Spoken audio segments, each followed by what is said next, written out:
साई भक्तांनी मोठ्या आस्थेनं दक्षिणापेटीमध्ये टाकलेलं दान साई संस्थांच्या एका शिपायानं चोरल्याची घटना घडली आहे। कोण आहे हा साईंच्या दानावरती डल्ला मारणारा? महाभाग बघूयात।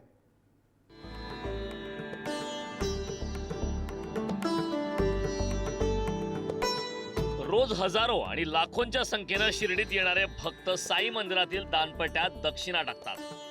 1 रुपयाच्या नाण्यापासून ते 500 रुपयांच्या नोटेपर्यंत आणि अगदी परदेशी चलनही त्यात असतं।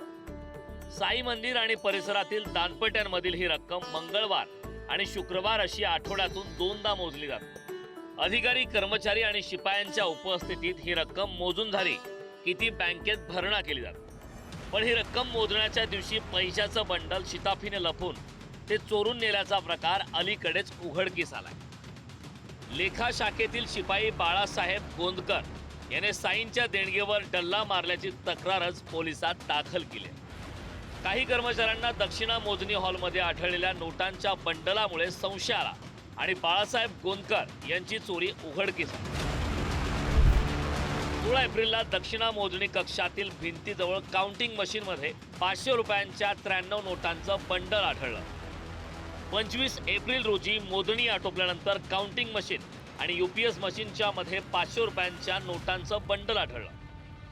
दक्षिणा मोजणी कक्षामध्ये सलग 2 वेळा संशयास्पद घटना वाटल्याने सीसीटीव्ही फुटेज जतन करून ते तपासण्यात आलं।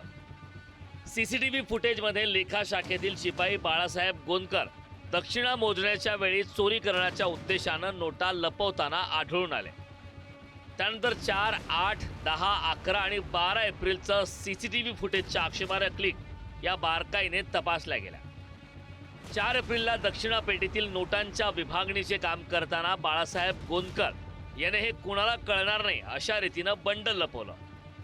500च्या नोटांचं बंडल प्रथम मांडीखाली लपवलं, त्यानंतर पोटाजवळ पॅन्टमध्ये लपवलं, त्यानंतर हॉलच्या भिंतीजवळ प्लास्टिक ट्रे मागे लपवलं। त्यानंतर दक्षिणा मोजणीचं काम संपल्यानंतर सिव्हिल ड्रेसवर मोजणी कक्षात येऊन दुपारी सदर रक्कम चोरून नेली। 8 एप्रिलला अशाच पद्धतीने 500च्या नोटांचं बंडल चोरून हॉलमध्ये नोटा आणि कॉईन चाळणीजवळ क्रेटच्या थप्पीमध्ये लपवलं। 2 दिवसांनी म्हणजे 10 एप्रिलला हॉलमध्ये साफसफाई करण्याच्या उद्देशाने येऊन सदरची रक्कम चोरून नेली।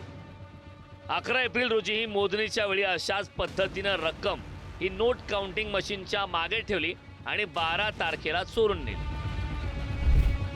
बाळासाहेब गोंदकर याने 4, 10 आणि 12 एप्रिल रोजी चोरून नेलेली ही रक्कम अंदाजे 1.25 लाख ते 1.5 लाख रुपये इतकी असण्याची शक्यता आहे। तर 16 आणि 25 एप्रिल रोजी 45 ते 50 हजार रुपये रक्कम ही दक्षिणा हॉलमध्ये लपून चोरून नेण्याचा प्रयत्न केला।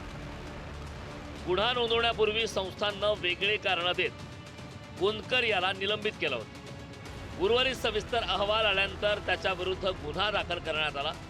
निलंबित झाल्यानंतर बाळासाहेब गोंदकरचा अपघात झाला। तो जखमी असल्यानं ICU मध्ये उपचार सुरू होते। अद्याप तो रुग्णालयातच असल्यानं त्याला अजून अटक करण्यात आलेली नाही। पण साईच्या देणगीवर संस्थानाच्या शिपायानं डल्ला मारल्यानं त्याची चर्चा शिर्डीत सुरू आहे। प्रशांत शर्मा, पुढारी न्यूज, शिर्डी।